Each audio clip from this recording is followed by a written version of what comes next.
Hey guys, it's Phil here, back with another Some Stuff I Watched video.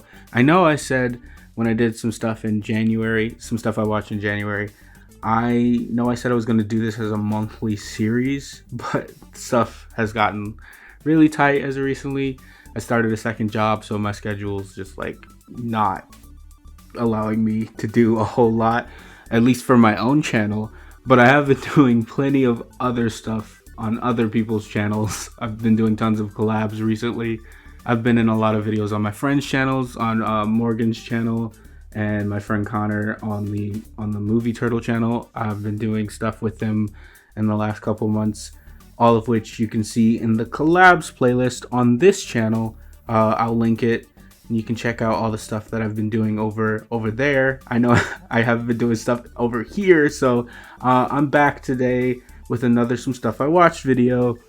And I think the way I'm going to do it from now on is I'm going to do it in kind of chunks.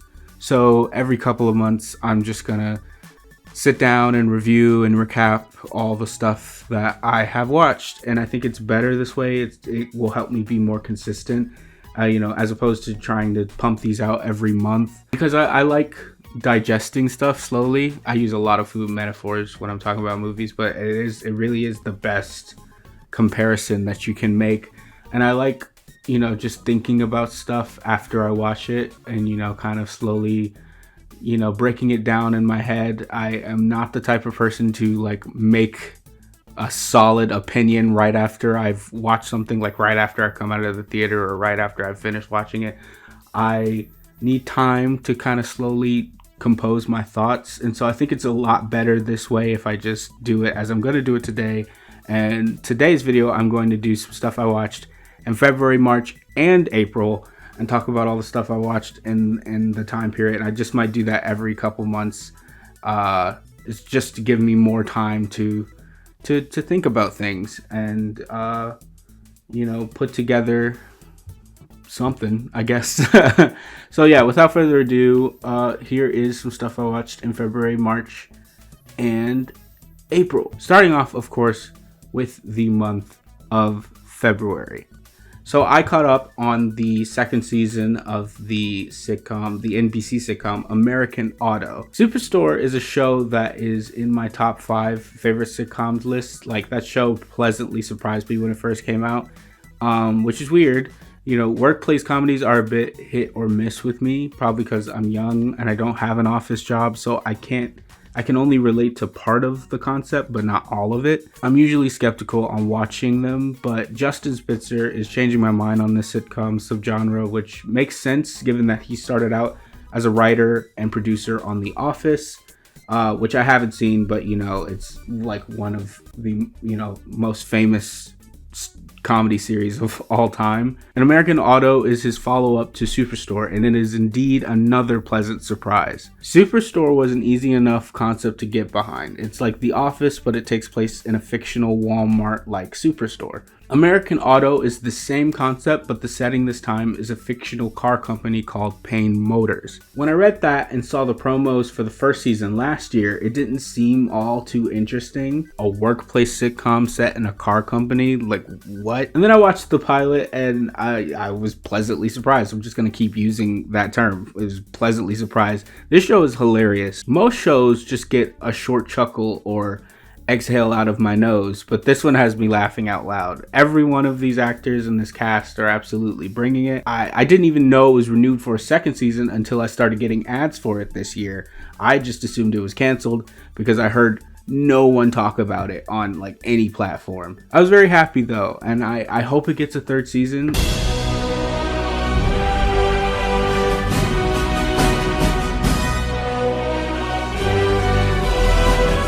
It's a very funny show, currently streaming on Peacock. I would say give it a shot.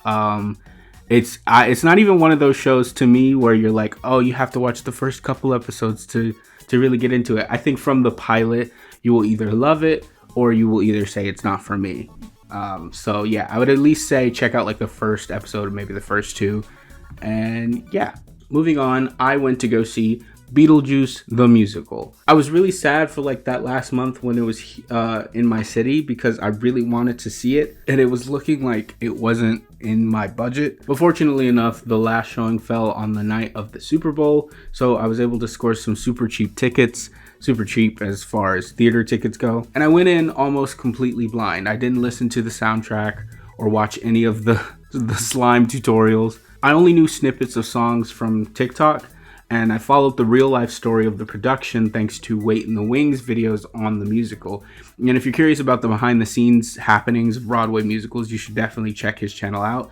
His content I find is always so interesting. People like to laugh at the idea of turning films into stage musicals, but when it's done well, it's done very well. And I am super glad to say that is the case with Beetlejuice. Justin Collette's performance as Beetlejuice was fantastic. The amount of fourth wall breaks were so unexpected and had the crowd erupting every time. He does this joke where he pokes fun at Jumana K. Ruse, which if you're from Detroit, you know who that is.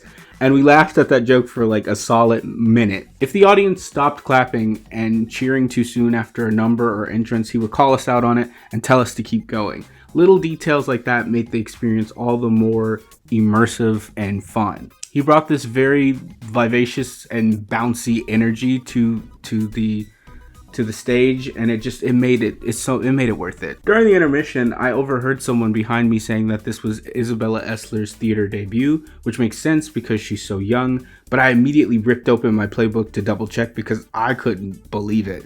She was amazing as Lydia. Her vocals were probably some of the strongest in the cast, and at some points they gave me slight chills. She and the rest of the cast were absolutely great. Other standouts include Abe Goldfarb as Otho and Kate Marilli as Delia. If I were to complain at all, which I don't like to do, but if I had to nitpick, there were a couple of numbers where the vocal performances were a little drowned out by the music, and when I got home and listened to the soundtrack, it was like, oh, that's what she was saying.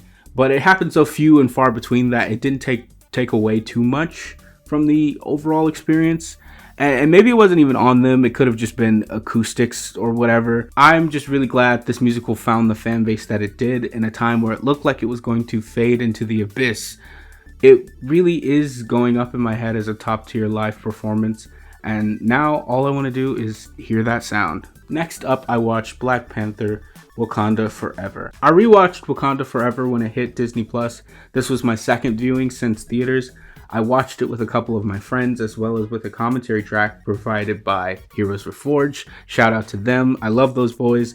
They make really great reaction content and their podcast is great as well. Please check them out. Back to Wakanda Forever. I'm surprised when people say that this movie falls short not only as a sequel to the first but as an MCU film in general, which is insane because this is easily the best film to come out of Phase 4. This movie excels in most capacities that most MCU critics harp on: story, characters, including the villains, score, visual effects. I barely have any complaints here except for the runtime. I think the film is just a tad bit too long. And without spoiling too much, one of my bigger negatives for this film is that it focuses on grief and mourning so strongly already and then decides to kill off a character whose death feels partially unearned and unwarranted. It does move the story and characters forward, which keeps it from feeling totally pointless, but there's something about it that pulls the focus away from the absence of Chadwick Boseman's T'Challa in a way that feels too cold and gloomy. It's just a slight misfire on an otherwise excellent episode of the MCU and Black Panther sagas.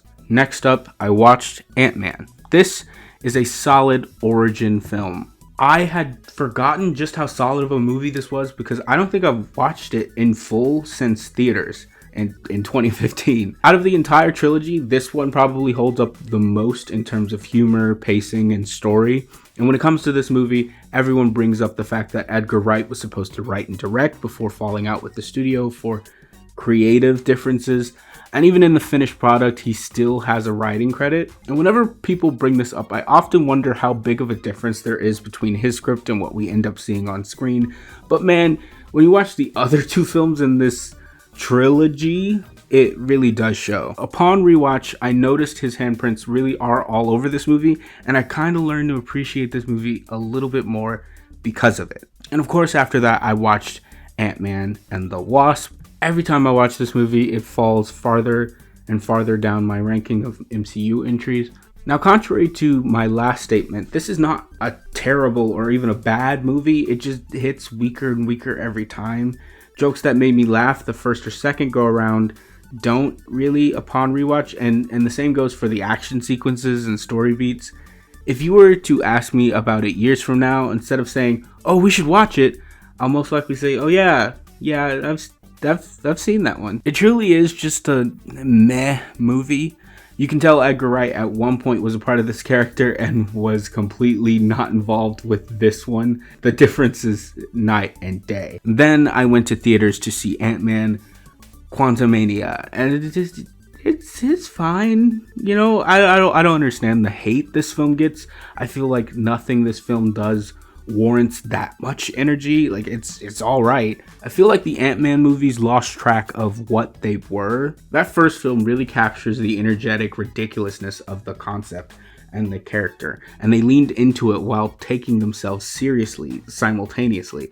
And then somehow in the next two films they just dropped that. Everyone compared the VFX to Spy Kids, which, I mean, they aren't Avatar or anything, but outside of some atrocious green screen in some shots, these definitely aren't the worst special effects I have ever seen. I would only say that this film is bad in the sense that it leaves no impact.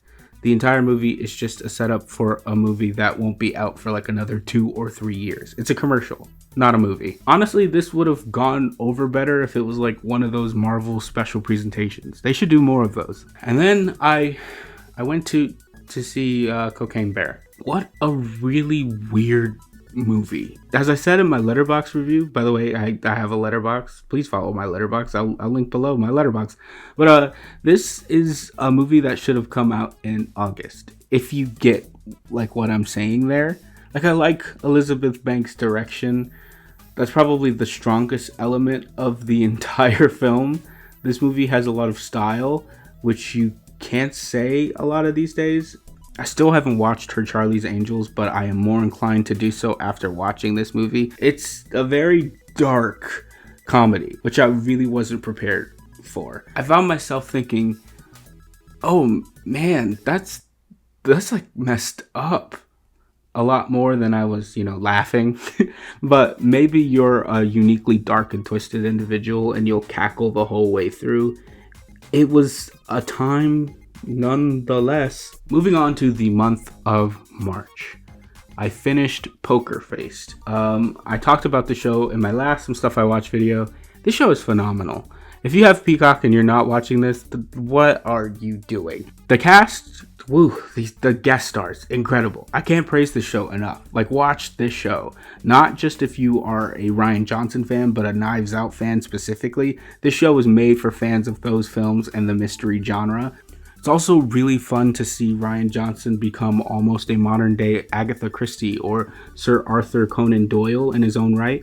The way he writes these mysteries but finds a way to build upon the concept and make them so fresh is refreshing to see. All 10 episodes of season 1 are streaming now on Peacock, and season 2 is currently in development. I truly cannot wait. Honestly, this show doesn't deserve to be on streaming. It should be on network television. Honestly, I think it would be a good fit with like AMC. If I were to describe it, Poker Face is a really good AMC show. Moving on, also to another show on Peacock, I watched Night Court. I gave the Night Court reboot a chance as a casual fan of the original. It's not good. It's not bad. It gives heavy Nick at Night vibes. I wanted to support the cast as well because I wanted to support Kapil. I did not look up how to say these names. Hold on, I will be right back. I wanted to support Kapil Talwalkar and India de Beaufort. I'm sorry if I butchered those names. They're two alumni of another NBC show that I absolutely adored, Zoe's Extraordinary Playlist, a show that truly left us too soon. The jokes on this show are just really hit or miss, but the casts are putting in decent performances. I'm happy that Melissa Ranch is getting work after Big Bang Theory and she doesn't have to do that absurd voice anymore. And then I watched the 1993 horror comedy Leprechaun with my friends for St. Patrick's Day, and you can check out our highlights of our reaction on this very channel. Then I watched The Whale. This is only the second Aronofsky film I've seen. I know, sacrilege. I've only watched one other film of his, and that was Requiem for a Dream in high school as a part of this like anti-drug week, which is insane now that I think about it. Like, why did they show that to us? I know that as a director, Aronofsky's whole brand is very introspective and twisted storytelling, and it can be very distressing and disturbing. And The Whale is no exception. I'll be honest, the directing is probably the weakest aspect of this film. I kind of see why Aronofsky wasn't nominated this year. You can definitely tell that this is based off a play. It plays out like one. If you're going to watch this movie for any reason at all, I would say watch it for the performances. Brendan Fraser, Sadie Sink, Hong Chow, Ty Simpkins, everyone here is acting and doing it very well. Without going into too much, there's a theme about humanity and our compulsion to be kind even when we have no reason to be.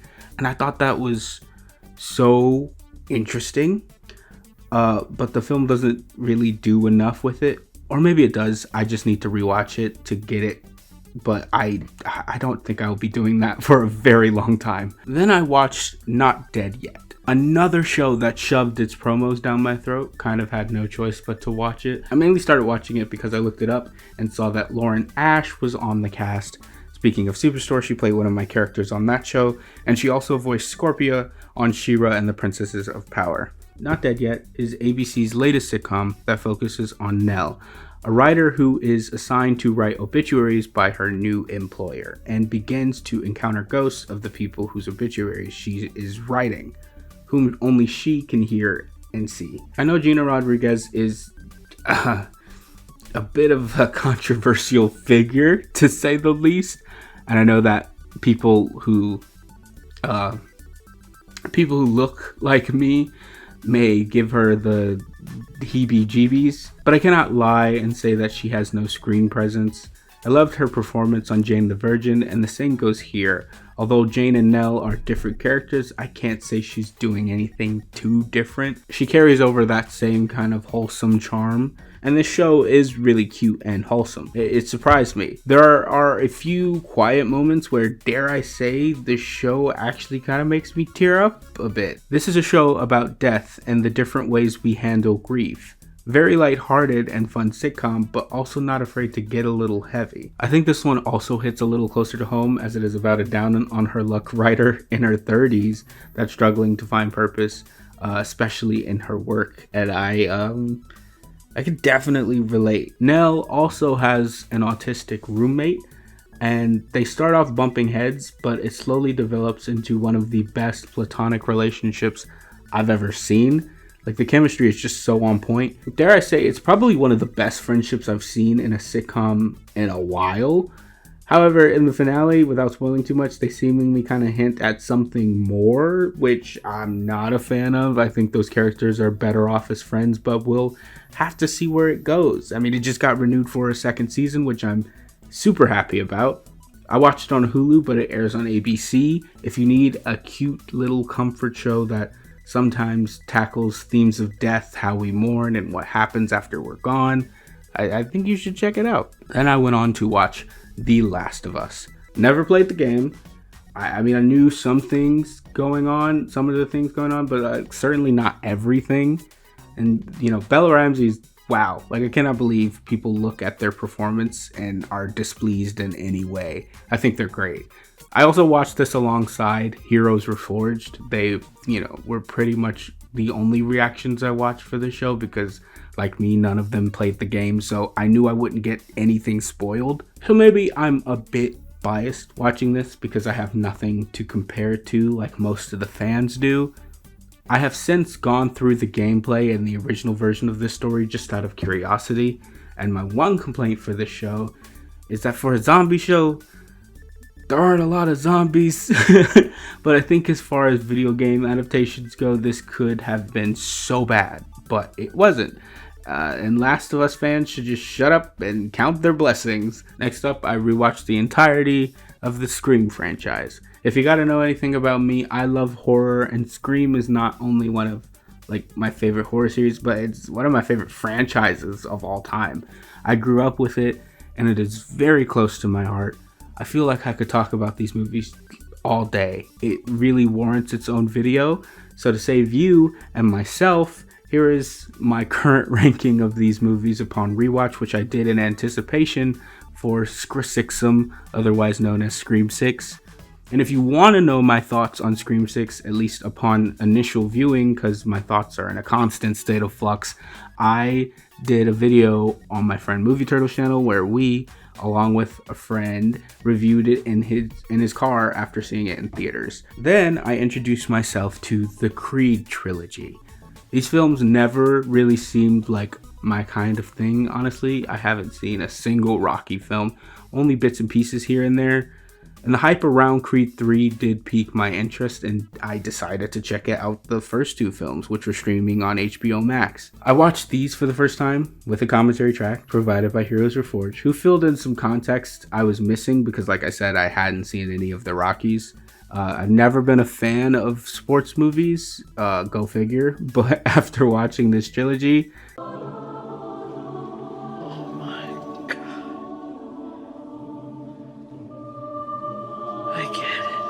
let's also acknowledge that every film in this series has had a different director, and although you can tell each entry still hits hard, like even Michael B. Jordan in his directorial debut knocked it way out of the park.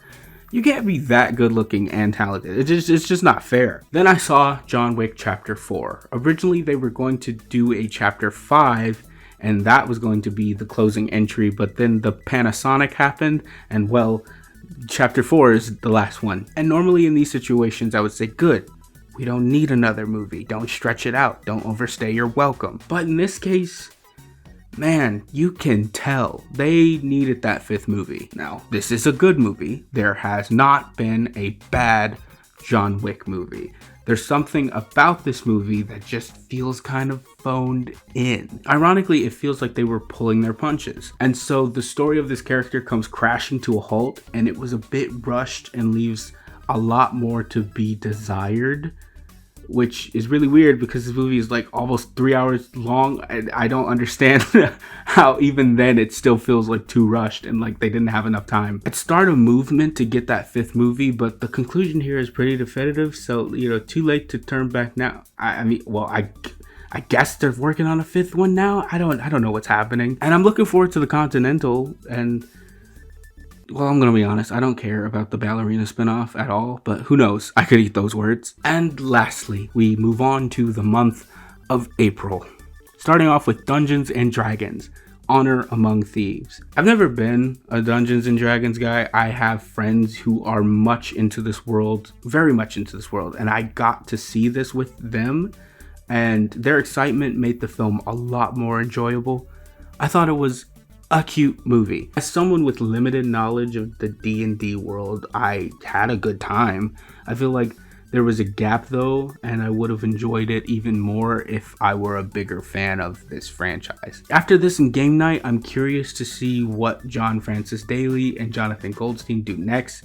I feel bad because I don't have much to say about this movie, and everyone is like absolutely gushing over it. It was cute. It was fun. I liked it. It's more of a heist movie than any of the Ant-Mans, so do with that what you will. Next, I binged season 2 of Bel-Air.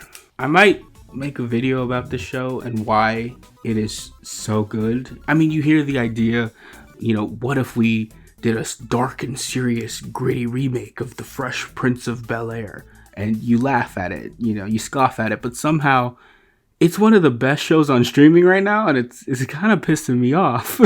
Like, this is a show that had everyone rooting against it from day one, and it shouldn't work, but somehow it does. The casting being one of the series' strongest elements.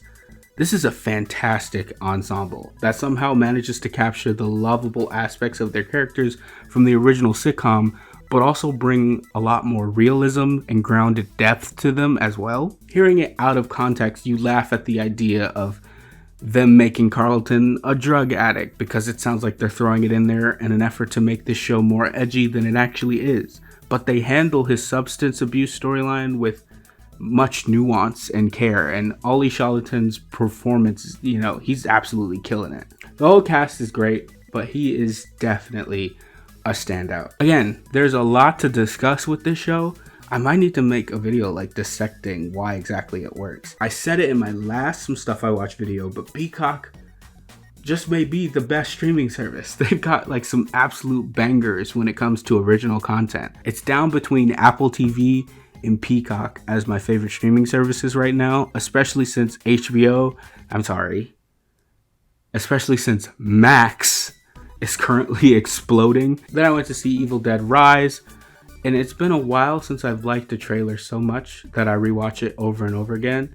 And the Red Band trailer for this movie had me in a death grip. I could not stop watching it. I really enjoyed this movie. I get why some Evil Dead fans may have been a little disappointed in this film, but I personally don't agree with the criticisms that this movie takes itself way too serious. The camp is still there. It's alive and well. It just wasn't the focus as much as it has been in the past, and I was kind of okay with it. I still had a blast, but a lot of people didn't, and again, I completely understand why. In my opinion, the gore didn't go as far as the trailers promised, which is fine. It was a bit overhyped, but the atmosphere was strong enough to carry my overall enjoyment of the film. I was grinning ear to ear. It felt like walking through a really fun, haunted house. The sound design being a huge part of the atmosphere. It was immaculate. Like the reading of the book in particular is so pleasing to my ears. I keep watching it over and over again.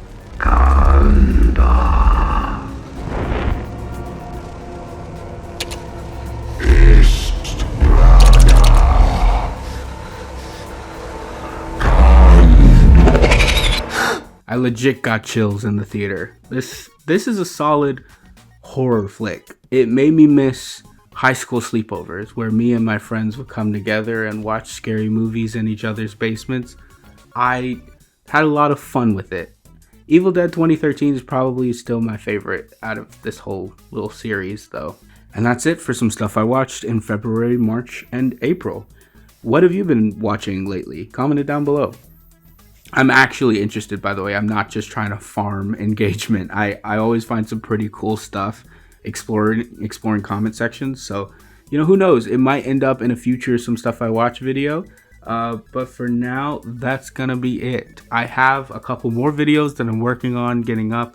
I have to stop appearing on other people's channels and start uploading on my own. I know. I've gotten pretty lazy, but not only that, I've just been like super busy. Also, I have been trying to film more reactions, but Discord had an update and it nuked the recording software that I was using, so I am no longer able to record reactions using that software. And so I am gonna have to find an alternative to that, and I'm working on that so I can get some more reactions up. And I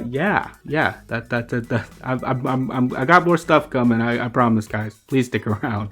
And please remember, at the end of the day, every day it's all good. And if it's not right now, I promise it's gonna be.